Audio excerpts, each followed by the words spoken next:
Dude, I was a fool. Still am, according to some people, but I was a fool, don't be like me. Man, Thorlin Falby, an extremely good Hydra damage dealer. Everybody knows how good of a support Ugo can be into Hydra. I've even got some Hydra damage dealer monsters on this account, like Wallmaster Athorian, but it still took me the longest time to build this very special type of champion that is going to take your Hydra team to the next level. It's going to change everything, man. You got to get this role built. And that role is your Mischief tank.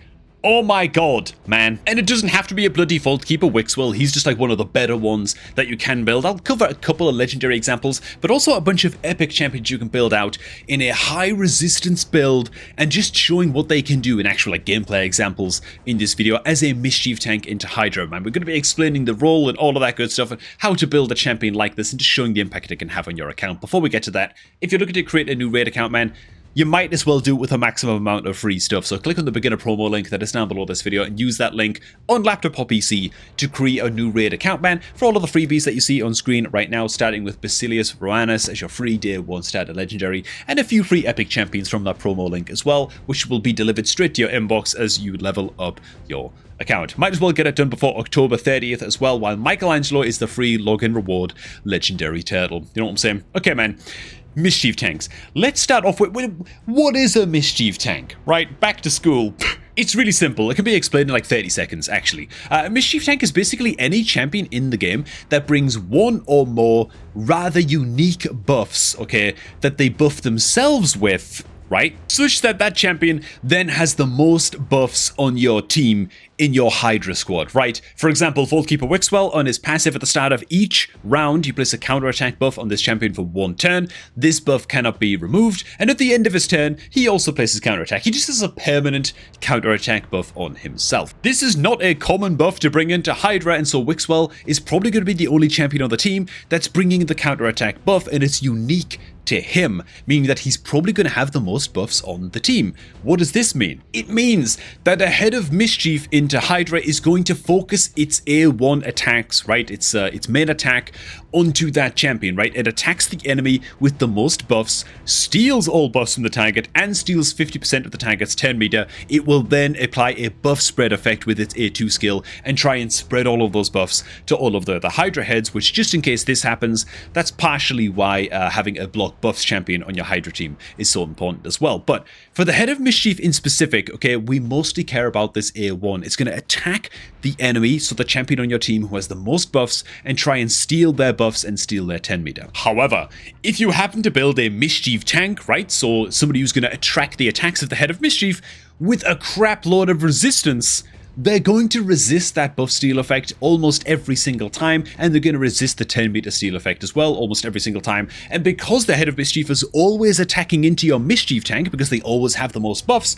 the Head of Mischief is not attacking into anybody else on your team, and so everybody else's buffs are going to be protected because the Head of Mischief is being distracted by your Mischief tank. Now, what resistance stats do you need for each Hydra difficulty? Normal mode Hydra, you actually only need about 300 resistance, which is not too tough, right? It's not that difficult to hit. Resistance chestplate, resistance banner, some substat rolls will probably get you there. You can also use champions with resistance auras to get you to that 300 resistance and build your first resistance tank in normal mode. In hard mode, it goes up to 350 resistance, in brutal 400, and in nightmare 500. So it gets really quite difficult into nightmare. Now, aside from chest plates and banners and just resistance sets in general on your Mischief tank champion, other ways that you can build up resistance are just bringing a champion to the table that brings an increased resistance buff on your team. That can give you a huge boost to your resistance stats on your Mischief tank, as well as you can also build champions that bring decreased accuracy debuffs to apply onto the Hydra heads and apply onto the Head of Mischief to just drastically lower the Hydra's accuracy stats. And so with all of those things in mind, I actually only have my Vault Keeper Wixwell built with 266 resistance, as you can see here.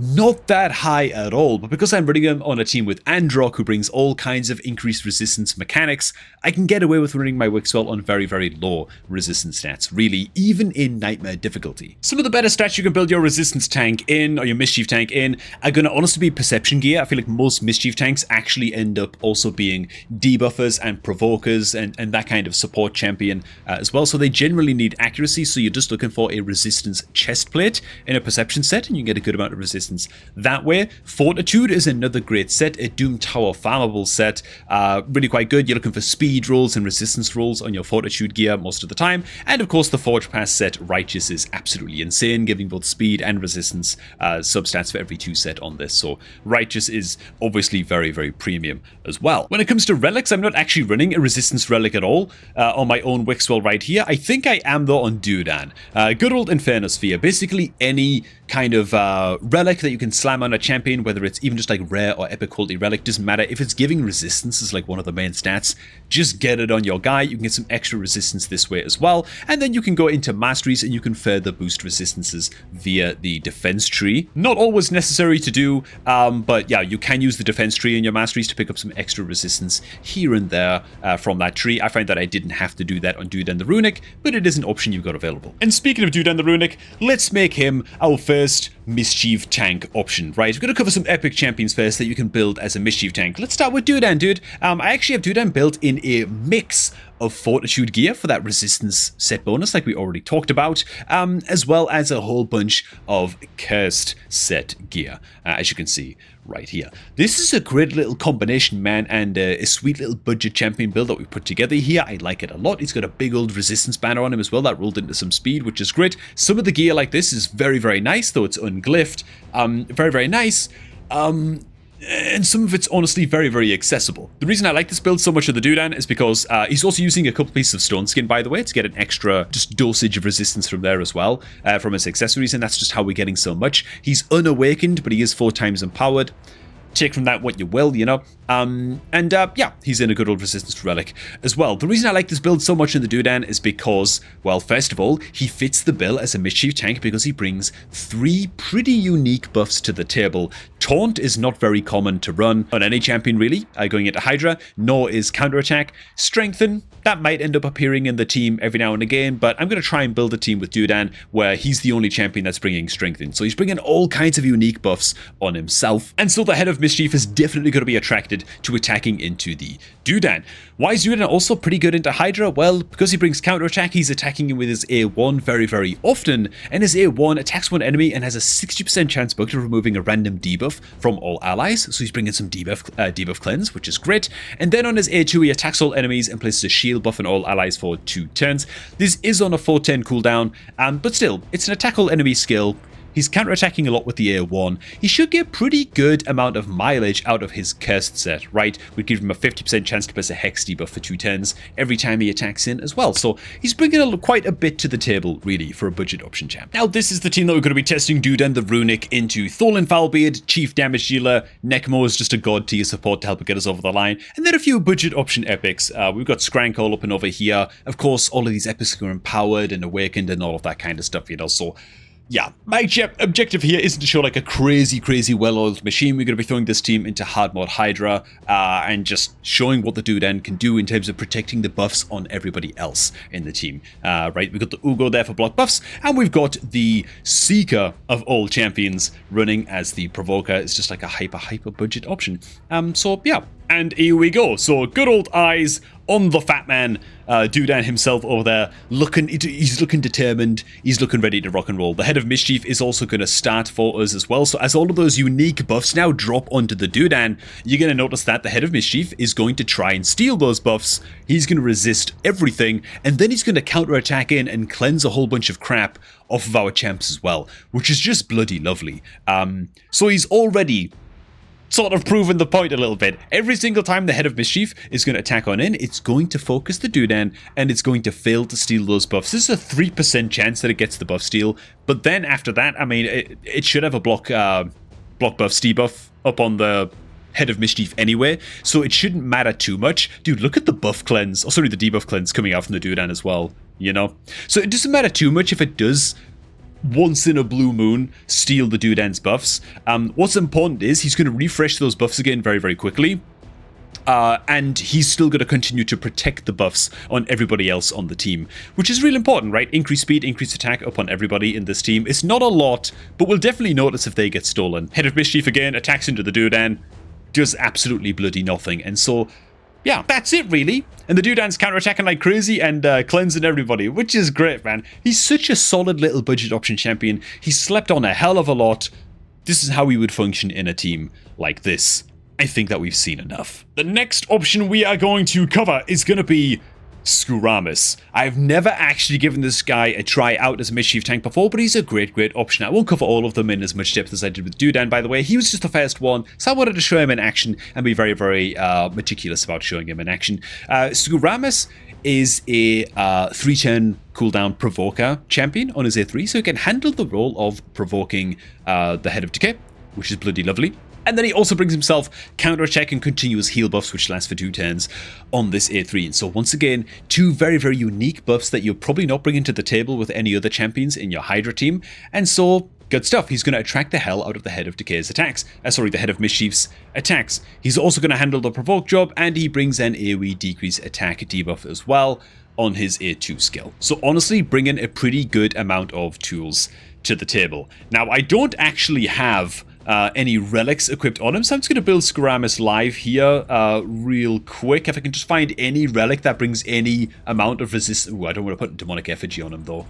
Any kind of resistance relic is going to do. We have ourselves another little Inferno Sphere here, so we'll go ahead and throw that on him. I'll just upgrade it like 1 time. 39 extra resistance there. We are then going to filter by resistance chestplates that have speed substats, and would you know, we actually have a good old perception chestplate right here that I'm just going to roll on up to 12. I'm not going to make his build crazy out of control. We miss every single speed roll, which is glorious. I'm then going to cut straight to his banner because that's like the next most important piece for us to throw on in. We're going to go substats again, just looking for speed and resistance on these banners. We actually have a stone skin banner right here that will be bloody lovely. It doesn't even matter where these stat rolls go, they're all good. It actually rolls into double speed. It's a very good banner. Next most important gear piece is going to be boots, so we're going to go into speed on here, and ideally it's going to have some resistance rocking as one of these substats. It just happens that we've got ourselves a perception pair of boots here. Is that even any good? Ooh, double resistance roll stone skin boots actually gives us a 2 set of stone skin, so I don't mind that. We'll just go on in and roll these up to, you know what, I'll take these up to 16 actually, otherwise the speed is going to be a little bit crappy. Send them on up as well.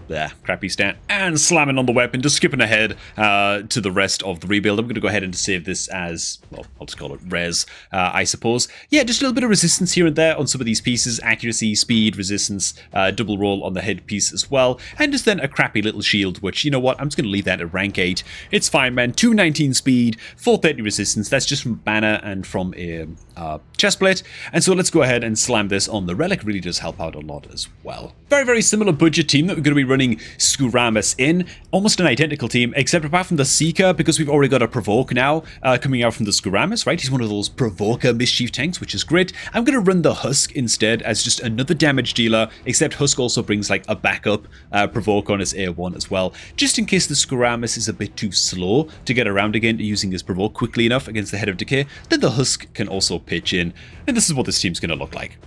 And so, same sort of vibes as before, with our god tier supports. The good old Provoke is going to pop on out, except the Head of Decay doesn't even start on the field, actually, so the Skuramis Provoke isn't going to do anything, but he is going to resist the crap, once again, out of the Head of Mischief. Now, I should say, actually, this team doesn't really have that many buffs going for it, so there's not a whole lot to protect here. I should have maybe thought about that a little bit more, man, but whatever, man. Still, the point is that he's resisting stuff, he's helping place decrease attack debuffs, and when the Head of Decay pops on up, the Skuramis is going to be there to help deal with that as well. Alright, and just like a minute or so later into the fight, the Head of Decay has now popped up. The Husk has gone ahead and landed his Provoke against the Head of Decay. And so, yeah, we now get to see the Skuramis actually do his job as the Provoker as well. So I think that's going to be pretty tight, man. We're going to take some smacks here from the Head of Wrath. That's fine. Get around again real quick to the Skuramis getting off his A3. Bam, there it is. The Provoke goes up on the Head of Decay. And now as the Head of Mischief pops up again, once again, the Skuramis is going to be ready to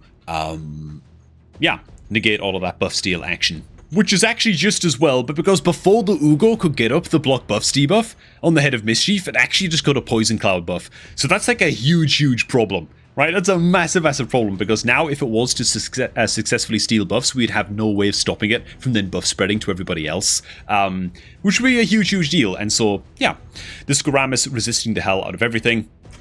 actually very, very nice in this scenario. Okay, on to the next champion. Next champion on the list becomes extremely, extremely powerful as soon as you've got Lady Mikage on your account. Might be a million miles away from you on your account, or it might feel that way. Everybody's going to get her eventually, man. Just stick at it, you know what I'm saying? Yeah, it's a big, big milestone for your account. You can get extremely excited, though, looking forward to Lady Mikage, especially if you have a Oboro on your account. This champion right here, man. Oboro's so bloody good as a mischief tank because she brings increased crit rate, increased crit damage, and perfect veil buffs on herself on her A3, and then on her passive skill place a revive on death buff in this champion for 3 turns whenever they receive a veil or perfect veil buff. And so yeah, a lot of unique buffs that she's bringing to the table. Very, very easy to attract the attacks of the Head of Mischief onto your Oboro. She's also very, very good though with Mikage because of her A1. Attacks one enemy, chance of placing decreased defense for 2 turns, will attack all enemies instead if the target is under 4 or more debuffs, which is quite easy to do against Hydra. Now, why does she become extra good with a Mikage? Because Mikage brings an ally attack on her A3, but she also brings an ally attack on her A1 as long as you have at least one other champion from the Shadowkin faction on your team. This is going to ally attack in with the Oboro like crazy. Now, Oboro becomes a little bit of a strange champion to build, to be honest. I just switched out our weapon real quick, because with your Oboro, oh, I actually didn't switch out a weapon. Let me just go ahead and take care of that real quick. A bit more resistance there. Yeah, with your Oboro, you're trying to hit just enough resistance that you need to resist the Head of Mischief, but at the same time, you kind of want to build her with 100% crit rate and like a crit damage amulet if you can as well. So like resistance rolls on a crit damage amulet is a little bit strange. And then you also need enough accuracy for her to be landing a decreased defense debuff on her A1. And so she's quite stat hungry. If she's going to be a mischief tank, the most important stats to hit on her are going to be just the resistance and the accuracy, so she can be landing a decreased defense, I'd say. And then like hitting high crit rate and good crit damage, or as much crit damage as you can, is like a bonus to build on after the fact, right? Because if you're going to build her as a mischief tank, the resistance has to come first.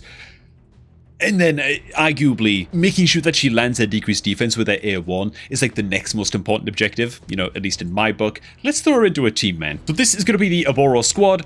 Quite a simple team, very, very similar to stuff that we've ran before, except we are switching in Mikage to go in alongside the Oboro to benefit from those ally attacks. And this is what this squad is going to look like, with the Mikage opening up with the A1 straight away. The Oboro is just waiting to come on in, of course, with her huge amount of self buffs. This is a team that actually runs quite a lot of buffs as well that need to be protected. Well, more than the teams that we ran so far. The Oboro is about to come on in. Huge amount of self buffs from this skill, and so the Head of Mischief is looking at the Oboro right now, and it is salivating for all of those happy little buffs, man. And so it's going to attack on in. She resists. Very, very nice. Thus protecting the buffs on everybody else, which is like the most important thing. And yeah, anytime that the Mikage attacks him with her A1, the Oboro will also attack all enemies with her A1 skill because of that ally attack synergy. Now it just happens that a couple of the Hydra heads got up poison clouds, and so we didn't land many decreased defenses there compared to what we could have done, but you get the idea. This is why this little synergy is quite good. Another thing you could do is if you already bring a decreased defense champion on your team and you're using this Mikage Oboro combo with your Oboro as the mischief tank, you can just forget all about accuracy on your Oboro and let somebody else do the job of placing decreased defense, and you can just go high resistance, 100% crit rate, and really high crit damage, and use your Oboro as really more so one of your like core damage dealers in the team. That's another way you can do it. You've got some options with this duo and how you want to use them, but yeah, this is how the team might look. Now, for some legendary champion options, one of the best in the game we've already touched on is going to be Vaultkeeper Wixwell. I don't need to touch on him again. He brings incredible survivability to your team, as well as an AoE decreased attack, as well as being one of the most reliable A1 provoker champions in the game, which is bloody insane. And yeah, he can serve as the mischief tank because he brings those unique buffs to the table. Another also in the Sacred Order faction is going to be Bevald of the Thorn. This is a guy I did use as a mischief tank for a little while before I eventually filtered him out a little bit of my Hydra teams and just replaced him with better options. But Bevald is going to bring an attack all enemies, some AoE shielding, another attack all enemies on his A2, so you can run Bevald in a cursed set or a provoke set. Just give him a bit more reliability on his provoke, because it is a 3-turn cooldown. He places that on his A2 and attack all enemies. First, it has a chance of placing Leech for 2 turns, and then he also places a strengthened buff on himself for 2 turns as well. So if he's the only champion on your team that's bringing a strengthened buff on the entire squad, he's going to be your mischief tank. And again, just like Dude and the Runic, you can consider building him in like a cursed set, and he can do the job as well. Another legendary option is going to be good old Packmaster Shayak. You can totally build this guy as a mischief tank, especially if you've got like Crocad on your account. Oh my god, they're a very, very good little Hydra damage dealer duo. Packmaster's going to bring the block buffs and some 10 meter fill, so he brings that to the table too. He's fulfilling that key role. Brings a speed aura in all battles, which is very, very nice. And then on his A2, remove all debuffs from himself, heals himself up, then places a shield buff, taunt buff, and a reflect damage buff on himself on a 3-turn cooldown on this A2. Lot of unique buffs to bring to the table, and yeah, makes him a great candidate for a mischief tank. Again, especially if you've got Crocad on your account, you're almost definitely using Packmaster Crocad duo combo, you know, in your Hydra squad. I mean, unless your account is very, very far along. But that's sort of the long and short of it, man. Any kind of champion that's in that sense, like a support champion, a provoker, a buffer champion, debuffer, whatever, as long as they're bringing some unique buffs to the table, they could hypothetically be your mischief tank. I've even heard of people using, where is he? Good old Mashald as their mischief tank into Hydra. Kind of similar idea to a Boro when you sort of want to build him as a damage dealer. Like he's an attack-based champion, you want to build him as a damage dealer. He does need accuracy to land some of his debuffs, but he brings a double continuous heal buff on himself to the table. And these buffs last for 3 turns, and it's on a 3-turn cooldown. It's 2 very, very unique buffs that he's bringing to the table, and so he can serve as the mischief tank. But again, with like similar to a Boro, he brings buffs, he brings debuffs like Leech that you want to be placing on the Hydra heads, and his A1 has the chance to attack all enemies that are under Leech debuffs, and so he's a solid damage dealer as well. I personally wouldn't consider building Mashald as a mischief tank, but I've heard of people doing it before, and so it is an option that you can do. And so there you go, man. The art of building your mischief tank and taking your Hydra team to the next level. Do not underestimate the impact that a good mischief tank can have on your Hydra squad for just cheering things up. Thanks for watching, guys. Hope you all did enjoy this one, man. If you feel like I missed any super budget option mischief tanks, by the way, go ahead and drop them down below in the comments, man. Help some people out with building their Hydra squads. That's what we do here on this channel, you know what I'm saying? And make sure to use the beginner link that's in the description box to create your new raid account for all the free stuff that you see on screen right now. Thanks for stopping by, and we're going to catch all of you guys just a tad bit later, man.